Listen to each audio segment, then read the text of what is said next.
Hi there, everyone. I have had the pleasure of talking to Xin behind stage, and you are in for the most incredible story. As we're talking, and as I introduce you, Xin, thank you for being here. Oh, thank you. They're showing some of the pictures. So, okay. For those who don't know Xin, she's been called the woman who built Beijing. She's a self-made billionaire. Xin didn't grow up like this. She grew up in the Cultural Revolution, and I'll let you tell the stories, but ended up as a factory girl when she was 14, somehow ended up at Goldman Sachs, and next thing you know, she has, I mean, look at these buildings in Beijing right now. We're showing some of the most extraordinary buildings. But let's start. I don't want to spend too much time on your growing up years, but it's so incredible for us here in the US to hear that at 14 years old, you were working in a factory. Right. So tell us about those days. So I was born and grew up in Beijing during Cultural Revolution.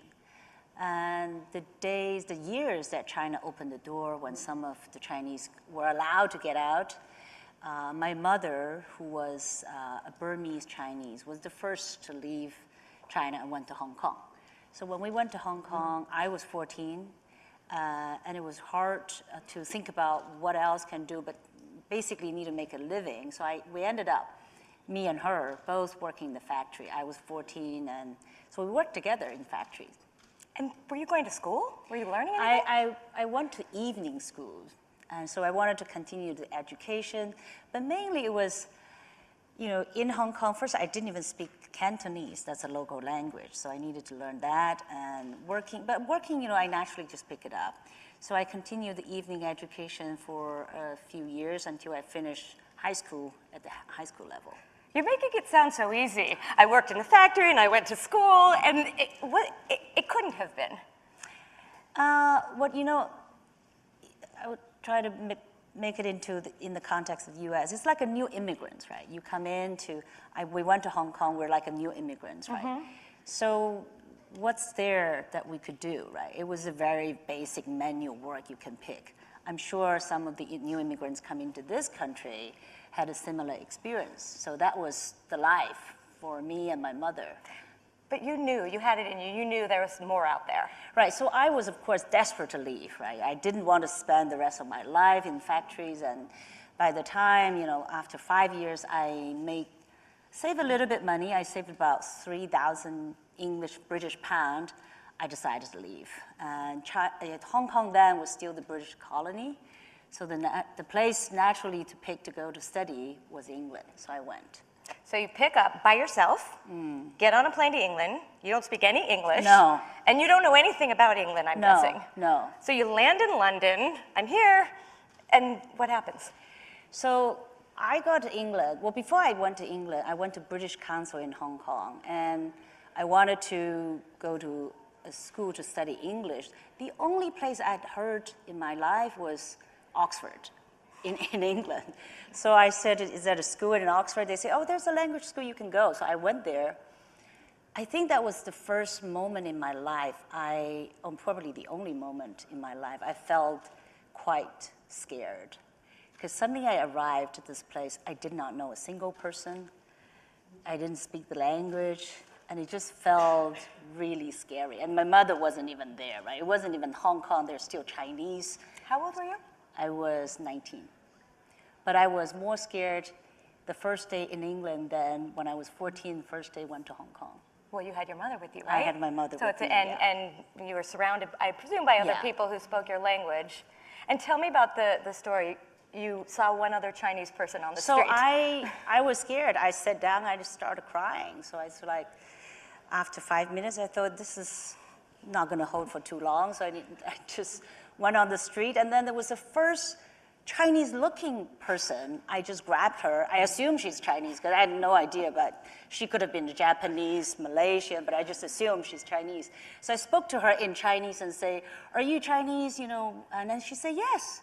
And I said, oh, great, I just arrived here, where's the supermarket I can get some food? And she was really nice. She took me to the supermarket, and she said, you want to come to join me for a party? We have a Chinese gathering tonight. So from that moment onward, I found my way. You sound rather fearless. Even though you said you were scared, it sounds like you were scared. I was scared, I cried. But for an hour, and then you found a friend. I wasn't going to sit there just cry for the rest of my life.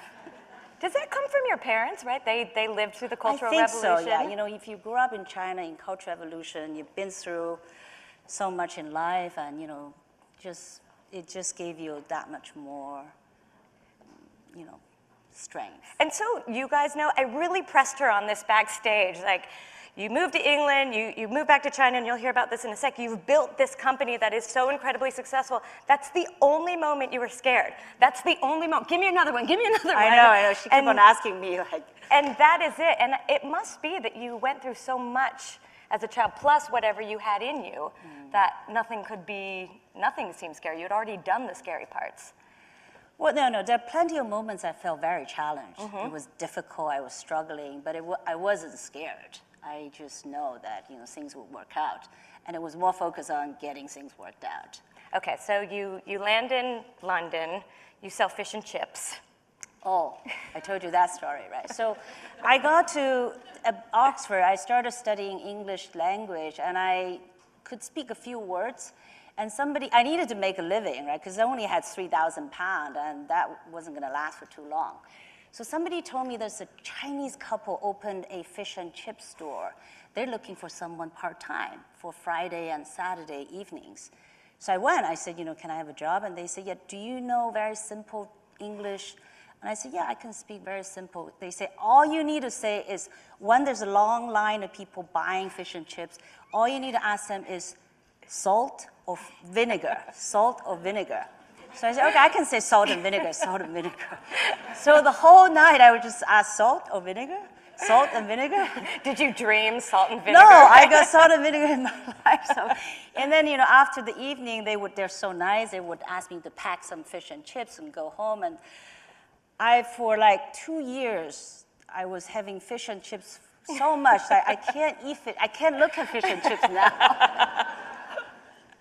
So at this point, you're studying English, you're selling fish and chips. I wonder if that guy who hired you knows where you are now. I don't know. Right? Wouldn't that be funny? And how did you get from there to college and then you know, moving on from there? So from that moment, it was relatively easy because I was already in the system, right? So I learned English, then I went to Sussex University. From there, I went to Cambridge University. And then I ended up having a job with Goldman Sachs. So once you know, went into that education, it became relatively smooth. So I worked at Goldman Sachs for a few years, but my heart was in China. I always wanted to go back. So back in '95, now how many years? Almost, you know, 23 years ago, I decided, you know, I'm going to quit Goldman Sachs, I'm going to go back to China, and that's what I did. Did you, and we'll get to that in a sec, but did your eyes continue to open, or once you got to London, then you were in this world now and everything seemed normal? Because the first time you saw an escalator, was that in Hong Kong? That was in Beijing. In Beijing. That was back in when I hadn't even gone to Hong Kong. Got it, but right. So I mean, increasingly, you started to be in a much fancier world. Yes. And so by the time you went to college, was it just, this is my world now? No. It was never my world. College was another struggle, right? Because everybody was 17 and I was older right, by the time I got there. And also, I didn't understand. I could speak basic English. I was still not able to really understand everything. And then, you know, the kids in college, you know, what do they want to do? They want to get drunk, they want to go to parties, and I didn't understand any of that. Why would people want to do that, right? Like, just get drunk and go to parties, right? What's fun about that? I was there to study. And so I just studied, you know, I was one of those nerdy Chinese girls, just study, right? And of course, I needed more time to study than the others, because I had bad education before and I couldn't speak much English. So that was most of my college time.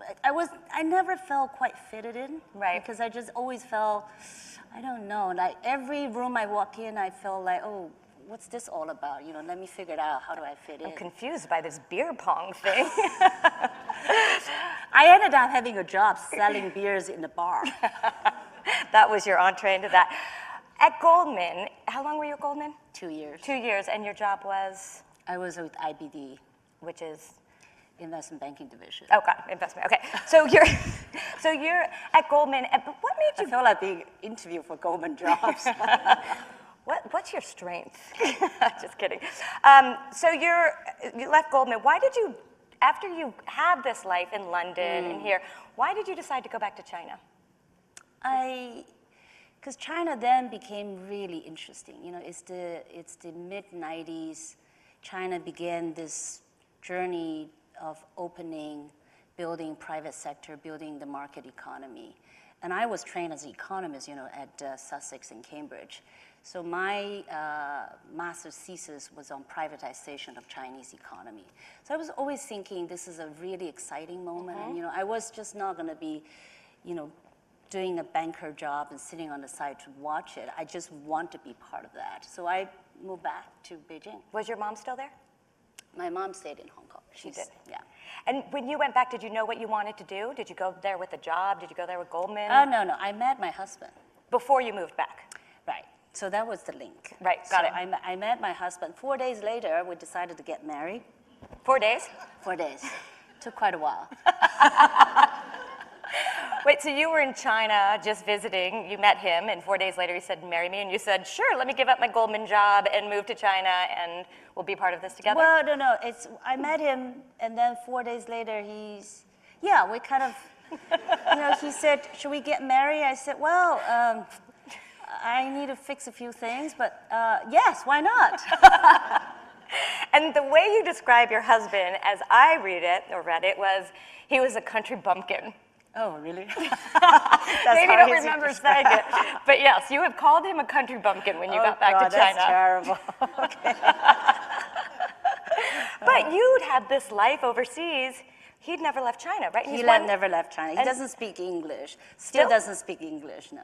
And he was from one of the poorest provinces. He's from one of the poorest provinces. But he's the one who had this dream of real estate. That's right, yeah. And so tell us the story about. So I bought into his dream, you know. So I met him, and then he said, you know, first he proposed and said, get married, and I said yes. So I said, okay, I better get to know this guy.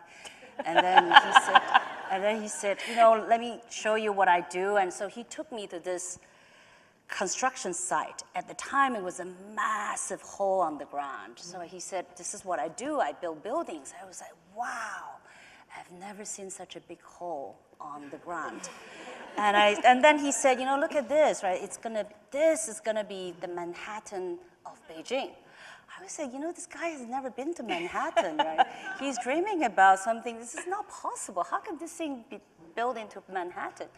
Actually, today, if you go to Beijing and Shanghai, it is such a modern Manhattan that with high-rise skyscrapers, and many of the buildings, of course, were built by me and my husband and our peers, our fellow developers. At that point, you're talking to this guy who's never seen anything. You've been to Manhattan. He has these dreams. Right. What did you believe in him, and what did you believe about China at the time that you felt like, okay, this is worth joining? Not only is it worth being a part of, but I think we can make this work. I think China in the mid-90s was in such a beginning of everything. So everything felt possible. Like there's no building, someone needs to build a building. There's no store, someone needs to open the store. There's no restaurant, someone needs. It's just that everything seemed to be possible. All you needed to do is to go ahead and do it. And it wasn't, you know, there was no. The business community is so like not formed yet. It's in the process of being formed. So then, I think that the few of us were early ones. Were just really, we're actually part of the force of building the whole community, building the whole industry. Well, I think you could go into a situation like that and look at it two ways. Either there's no infrastructure here, and so I can't get anything done, or you get it done your own way. There's no yeah, here's a building. But I mean, there were no banks, right? You weren't getting a mortgage on buildings. I mean, there are some banks. There are Chinese banks, but the banks were just not lending to mortgages. Right, that's what I meant. You didn't have a banking system in the same way. So where did the money come from? So we had to go to the banks to convince them that, you know, in order for us to sell condos, you have to have mortgages. Without mortgages, the buyers don't have that much money. They need to borrow some. So it took a while to convince the banks to start trying out. That's a new business for them too, because they haven't done any mortgage business. So everything was new. Building a building was new. Selling apartments was new. For the banks to provide mortgages was new. Everything was new. Was it scary at all? No, it was exciting. So there were, I know, I'm going back to the scary part, but was there any point in there where you thought, this isn't going to work, right? Plenty of times. No, plenty of times, almost every day. I felt, this is not going to work. This is not going to work. And to start with, my husband and I, we got married on a very short, to say the least. Yes. Right. So we did not know each other that well, right? So all of a sudden, we're husband and wife, we're business partners, we're in a new venture together, and everything new, right? So you can imagine the conflict, the challenges, the problems, right? Any problems and differences that we had in the office naturally carried forward to home, right? So it just felt really intense. And 2 years later, I thought this is really not going to work, right? We should really just went separate ways. And he felt the same, because we were just fighting almost every day, every minute. How big was the company at that point? Still small. It was, I don't remember, small. Like early days, still trying to, take it off the ground. But we thought this is not working. Not just the business, but also the marriage wasn't working. So I went back to England for 2 weeks, and he went with his friends somewhere for 2 weeks. But by the end of the 2 weeks, I decided to go back, because I thought, well, it's hard, but I have to make it work. So I went back, I told him, I think the problem is the two of us working together. Why don't you work? I stay at home. How about that? And he said, oh, that sounds good. So next thing I knew is that I got pregnant, and then halfway through the pregnancy, the business, because we're not fighting anymore, right? The business took off. And then he said, oh, I actually need you to come back to work. This is too much work. I can't deal with this anymore. And then so I went back to work. I got my job back. I brought my baby to the office later. So that's how. Do you think you could have, if he had never said, come back to work, I need you, do you think you would have been okay staying at home? No, I would have asked to go back. You would have submitted an application I would have back said for the that. job. I think this needs more than one person. Right, and you were itching to get back to work, I imagine, at that point. I love your stories about having to convince people about beauty in buildings and why it's important, because the way you guys grew up, it wasn't like that. It wasn't this sense of we need to build something that looks different than everything else and beautiful. And so how did you do that? So we started building, and very soon I realized a big component of building is architecture. You can build very ugly buildings, you can build very beautiful buildings. And so through just my own curiosity, I fell in love with architecture. I started visiting a lot of architect studios around the world, going to a lot of exhibitions, art exhibitions, just to see how the architects present their work. And then when I see something really nice, right away I was thinking, can I bring this person to China? Can she and him come into China to work? They haven't. Oh, then I found out this person has never really built anything more than an art center. I said, well, then can this person come in to build an office building, a condo building? So that's how it just didn't happen overnight. It's just a gradual thing. And then I started inviting people to come in, first start doing smaller projects, and then become bigger and bigger and bigger. And then in the end. But the idea of, let me go back to that for 1 second. You took all of these architects who were basically building things, drawing things on paper, but no developer would hire them. They were, in most of the commercial developers' eyes, they were a little too creative, too imaginative. And now I know more about how conventional developers think. They think this is too costly. And they think these artists are too hard to work with because they're too much of a character. None of those, things that, I didn't think that matters, because I was more attracted by the beauty of their work. And I was more thinking about how can I bring this to my work. But what about then bringing that to China and convincing customers Right. and people who are investing you, it is worth spending money on something beautiful to a generation of people who had grown up during the Cultural Revolution, right? Where that wasn't honored. The beauty was so natural that I knew that it's going to be accepted by the market. So that was never the issue. It was more of an issue of bringing the architects to China. Because many of these people had never been to China.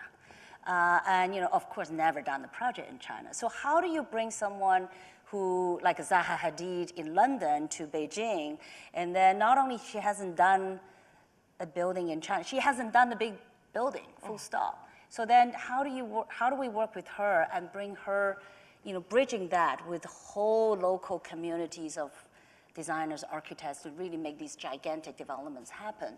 So that's just, so our whole company and office just, build the capacity to do that over time. And in the beginning days, I also remember reading that people would come with suitcases of cash. Am I right? You're looking at me like I'm crazy. By buying? Buy the condos. Oh, yeah. They would come with suitcases of cash. Well, this is, remember, when the time, we're going backwards. And this is a time when we had to convince the banks to lend mortgage, right? So many of people don't even have checking account in the banks, right? So then they all want to buy, or these people want to buy an apartment, and some came with cash. Now we can go back for it again, but what I find really amazing is here we talk so much about women having to break the glass ceiling, right, and get to the same point as men. And in China, you had an entirely different experience, at least in the private sector. I grew up with not knowing any women staying at home. My mother worked, her friends worked. There was no such thing as staying at home and everybody worked for the government. So growing up in that culture, women are just naturally think that you would study, you would go to have a job, and you would work, right? So I think that has created and then when China opened to become more commercialized, build the market, there was no tradition of a, male-dominated business society. There was no such thing. So men and women are pretty much on the level playing field to start. So you see many women in the private sector do well. And I think it's partly because there was no tradition holding back and started from a clean sheet. I'm going to ask a question from the audience, but I think it follows exactly from what you're saying. But as women become increasingly financially successful, studies show that many women actually worry about being more successful in their career than their partner. You're coming at this from an entirely different perspective, I'm guessing. Yeah. It's not an issue. No. It's nothing. And why? Should we be thinking we should be less successful than our partners? No. And your husband's not worried about it. He's the one who brought you back. No. He's not worried about that. But you do need a husband who doesn't worry about that. And right now in China, you have co-working spaces. Some of the most co-working spaces in all of China. Yes. Right? And what is that? Because I don't know if we all have a sense of what the entrepreneurial spirit feels like in China and what barriers there are versus barriers here. I think China was just because China's the whole business history is just recent 30 years, right? It's really short. So I think there's no really set ways of doing things. So I think it opens up the possibilities and opportunities to anybody who just wants to take the risk and do it. As a result, you have this amazing spirit of entrepreneurship. And I think it continues to be there. It's very dynamic of the society. Here is the same. It's like the tech, the startups, and that culture is there. So back to your question on the co-working. So we built buildings for so long, right? For 20-something years, we've been building buildings. Now the cities in China are largely built. So then we're asking ourselves, what's the next? So we want to start building the contents inside the building. And that's why we started the business of co-working. Just really providing, it's called Soho 3Q, and it's really providing an office space for startups, lots and lots, hundreds of startups are in our Soho 3Q. It's pretty unusual for a founder. Oh, that's it, yeah. So those are the pictures. Yeah. It's beautiful. But it's unusual for a founder, though we've had quite a few here at this conference, to start something small and then still be at the helm of it as it's grown so much larger. What is it, do you think, about you that was able to take something from the startup phase where you're all sitting in the same room together, you're all talking to each other, to now when you have all these employees all around the world to still be able to maintain the excitement about it and to have grown the leadership that it takes to run such a big company?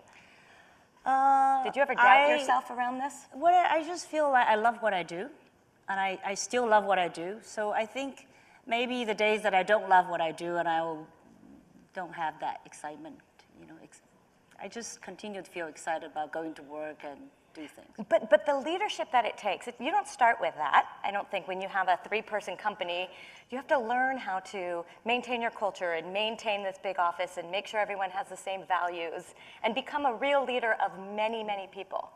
Did it come naturally, or did you I think the leadership is, you start with a little and then you grow into it. The more you do it, the more you know how to do it. I don't know. I mean, I was always the one who wanted to lead, who wanted to do something different. I was not afraid of doing that. And I continue to do that. And I feel a lot of people want to do something exciting. Do you have any friends from your Hong Kong days who you still keep in touch with? Yes, a lot. Do. And what do they all do? Not from the factories. Yeah, that's what I meant, from the factories. No. I really have lost touch with them. You have? Yeah. But through the rest of your life? Yeah, but from England, days from the England. Right. So once you got on this, once you got on this trajectory. Yeah. And do you ever sort of go home at night through all this time and think, I have a great responsibility now, right? I've helped build this city, and now I have a great responsibility because I run this big company. What I don't feel, not quite in those sense, but the way I feel responsibilities, for instance, every building I build, I feel the responsibility. I know these buildings going to be there for over 100 years. And I know I need to do something more than a building needs to be, more than just because I need an office building. I need to lease an office building. I need to sell an office building. I know it needs to be more than that. That's why I went into architecture. Because I always knew a building is not just an office, just not a condo building. It's also a face of the city. And we're building the modern face of the city. Do you feel like you were someone? I mean, you were called the woman who built Beijing. Do you feel like it? Do you feel like you have been one of those core people who really helped to change China? Well, I felt that I was one of those core people who, really built Beijing. All right, we have another question. Oh, this is from you, I believe. It's from a woman named, okay. As a tech founder, I often hire very creative team members who have great ideas but don't work well on a team. How do you bridge work style and cultural differences, not just across teams, but across countries? Who don't work well? Well, then some don't belong there, right? They need to work well. If people don't work well, you need to find out why, because there may be 1 or 2 people that just don't like it or what. It's just, I think if they don't work well, that's a problem. Is everything very clear cut to you? We've got this, we'll just do this, then it's gonna work. But I'm very creative in making decisions. If I see there's a room of 10 people in a team, right? Like 2 people is always making, the arguments and so on, is making this whole team slow down. This is not working. So we need to do something. And is that how you run your life, your kids, your marriage, your business? Kind of, yeah. Everything, just, here, this is what I think, let's go with it, let's not fret, no analysis paralysis, let's keep going. Yeah. Well, analysis, no. What's that? And what do you think what do you think the people who work closest with you, how do you think they describe you? I don't know. Some of them are here. You should ask them. Wait, where's Ashley? She's right there. Yeah. Are we right in saying she's just, decisions are decisions, they come pretty easily and then they're done? She has a very strong instinct. And a very fast decision. She trusts her gut. Well, the other thing that Ashley told me is that you are the kind of person that if I ask you something today and you don't know it, tomorrow you will know more than I do. Oh, I'm very curious. Right. So if you know something I don't know, I would want to know, and I'm gonna stay up overnight, Google everything, read everything. And you've been like that your whole life? I've been like that all my life. And do you think, because a lot of people would think that, you had to be laser focused on your business at a certain point and not spend all of this time learning so many other things. But I'm guessing you think it all feeds back into the same. That's how I feel, yeah. It feeds back to what I do.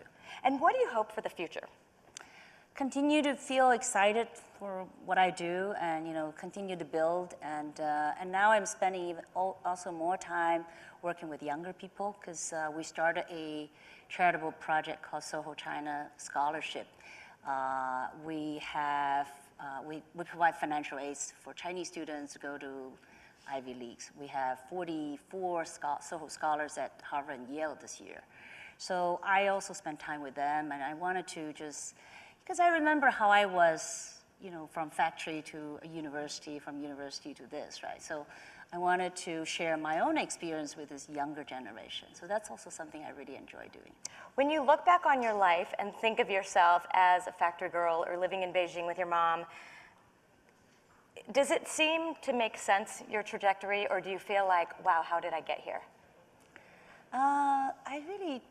I just felt like life has taken me to a lot of surprise places, and I was able to always find the fun part of it and then get on with it. And so that's how I feel. That's how I see life. Is just deal with it and go on. Yeah, well, this was so incredible speaking with you. You have, we didn't even get to touch on your whole story, but it's amazing for, I believe, us who grew up in the United States. Even if we didn't have a lot, we still had a lot more than you did, working in a factory when you were 14 years old. And so it's just amazing to get to hear the story of someone who had the inspiration and the ambition at that age to end up where you are now and then to give back. Wow, thank you. Thank you so much.